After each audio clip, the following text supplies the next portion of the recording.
The war in Ukraine reaches a grim milestone of 2 years this week. Ukrainian soldiers have been fending off Russia's attacks and advancing where they can to retake territory. The battles have exacted a heavy toll on troops, with tens of thousands killed and more than 100,000 injured. Exact numbers are not clear, but as of October last year, Ukraine's war ministry said 15,000 or so of its soldiers were missing, many thought to have been captured by Russia. Yeah, both sides have exchanged prisoners, the latest just last month when each side returned a couple of hundred soldiers. The returning Ukrainian prisoners reported dire conditions, including torture and mock executions to extract information from them. Well, CNA's Lim Yoon-suk traveled to Ukraine recently, and she joins us now in the studio. Yoon-suk, welcome back. You spoke to many Ukrainians, obviously, several soldiers, and one who was a former POW. What did you learn from them in terms of the experience fighting against the Russians? Well, yes, I did. I met several soldiers in Ukraine. And in fact, when you walk down the streets in Ukraine, it's not difficult to see Ukrainians dressed in military clothes. Most of them were men, but there were some female soldiers that I did meet. And, you know, to most of the Ukrainians, at least all the Ukrainians that I met, these soldiers are regarded as heroes. They have high respect for these soldiers who are fighting on the front lines. And we say that, you know, hundreds of thousands of Ukrainians have been injured, and yet we don't know the official data. And, you know, when you go into, say, a funeral, which I attended, a church, it's packed with people, people who don't even know the deceased soldier because they have this high respect for the soldiers.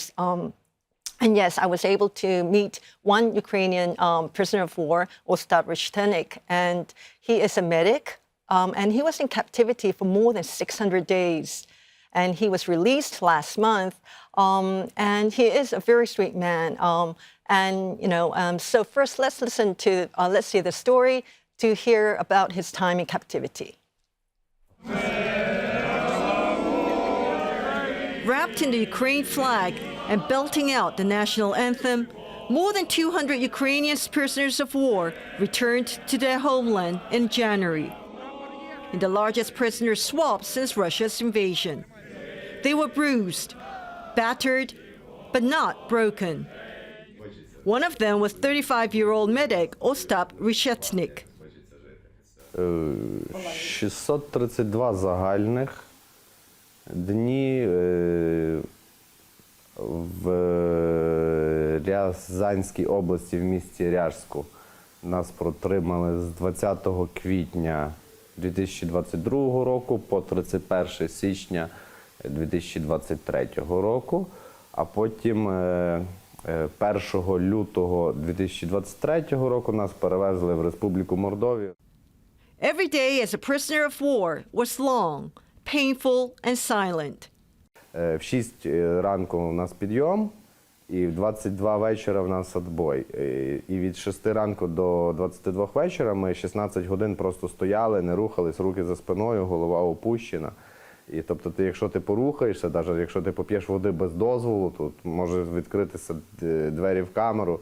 І або виведуть тебе одного, хто це зробив, або виведуть всю камеру. Thoughts of his wife and his 2 children were what kept Ostap sane, until one day when he was unexpectedly taken from his cell and back to Ukraine. І вже приїхавши до кордону, вже аж тоді нам сказали, бігом познімайте мішки з голови, тобто в спешки нас заставили познімати мішки з голови, там в кого були зв'язані руки, то порозрізали скотч.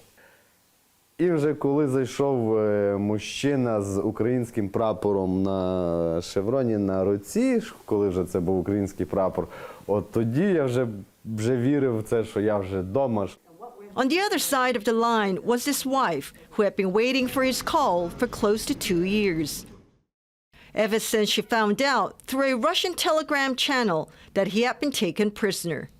Він дзвонить, він навіть боявся говорити, тобто він сказав привіт і замовк. Я кажу, ну привіт, кажу, нарешті, ну тобто говори вже, типу цей. І в донечки тоді почалася істерика, вона почала плакати, каже, я не вірю, це не мій тато. Аж тоді чоловік почав говорити з нею, аж тоді вона вже усвідомила, що це дійсно тато, що вона нарешті чує його голос, що він вже в Україні. Ну, візуально, ну, то, що він схуд, це ясно. Ну, він, який був Остапом нашим, так і нашим Остапом він лишився нами, а решта це все вже просто нюанси, які не настільки то й важливі. Ostap is now free, and the ulcers he suffered from beatings are healing. But in a way, he still hasn't escaped. Ну, скажімо так, зі снами я поки не дружу.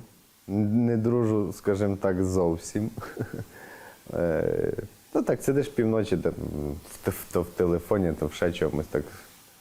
Як такого повернення, ну при спілкуванні, от навіть зараз ви мене запитуєте, тобто воно в голові сидить, згадуються ці моменти, і коли знущалися, коли там били, ну по-різному було.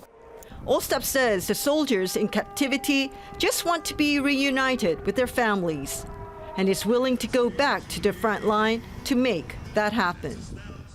Так простіше дійти навіть до цієї перемоги, щоб вже нарешті закінчилося це все, ну, тому що дуже довго триває, дуже багато людям покалічило воно життя. Right, and so, you know, it's amazing how he's able to smile and think of what happened to him in the past and yet be able to tell that story to me. And, you know, it's very hard to imagine what he must have gone through during those 2 years. And not just him, but also his wife, because his wife had to keep working and be strong for her 2 children. And also one very interesting point was that when the wife heard that he was going to be interviewed by a channel all the way from Singapore, she didn't want him to be looking, wearing the same clothes that he was wearing in this rehab center where he's staying right now. So she met us at this hotel where we did the interview, bringing him new clothes because, you know, she wanted him to look smart and good on TV. And he did. Well, Yansuk, you mentioned their returning POWs go through rehabilitation, which seems like a very important process for them to heal. What sort of the support is offered to them? Well, I think the Ukrainian government is trying to give as much support as it can right now, but there is definitely a shortage of rehab centers. We don't know exactly how many there are in the country, but I did hear that there were several in Lviv where we did this interview and also in the capital of Kyiv.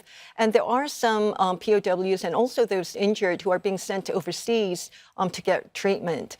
And I think when we talk about treatment, it's not just the physical injuries. I mean, he was beaten very badly, and so he had this infection, which he didn't get any treatment for. And so right now he does walk with a slight limp. Right. But it's not that. It's really, I think, the mental trauma that they're going through, this PTSD. And he was saying how even now he only gets like 3-4 hours of sleep. And he mentioned one time when he was back in society and this one person just went past him and suddenly his hairs just stood up. And he had to sort of like for a second remind himself that everything was okay and that he was He's back back home. and he was safe. And so I think it's that kind of trauma where a lot of the injured and those who've come back home are going to go through. And so they will definitely need more rehab centers. In fact, we went to pick him up at a rehab center where he's staying right now. He doesn't know how long he's going to be there. We didn't get permission to go in because of security reasons. But, you know, from looking outside, there were soldiers guarding it. And I don't think they want to reveal where the rehab centers are. But one interesting thing that he also said at the end of the interview was that he wouldn't mind going back to the front line to fight again That's for his amazing. country. But he says he never wants to be captured again. Okay, incredible story, incredible work, Yoon Suk. Thank you very much for joining us. We'll see you again tomorrow. Thank you.